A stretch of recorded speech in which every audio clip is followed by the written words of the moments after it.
Պատմեք ինչպես է առաջացավ գաղափարը թատերախումբ ստեղծելու եւ դեռ շատ երիտասարդ էիք։ Քանի որ ես փոքր տարիքից, դեռ 12-13 տարեկանից այս ամենի մեջ էի, այսինքն թատրոնում էի, նախ եւ առաջ սովորում Մաչանենց ստուդիայում, Մաչանենց թատրոն ստուդիայում, այնուհետեւ մինչեւ օրս աշխատում եմ Մաչանենց թատրոնում, խաղում եմ ներկայացումների մեջ, լինելով այդ ամեն ինչի մեջ, սիրելով արվեստը, լինելով արվեստի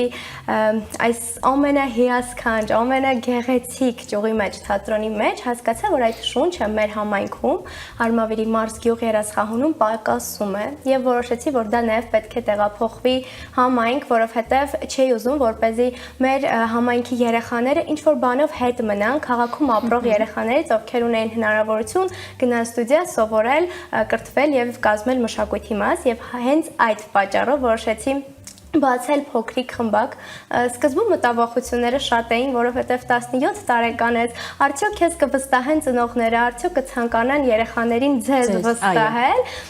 բայց փաստորեն այո, վստահեցին եւ տարեց տարի շատացան երեխաները եւ այսօր արդեն հանդես են գալիս մեր իսկ ներկայացումներով։ Անտի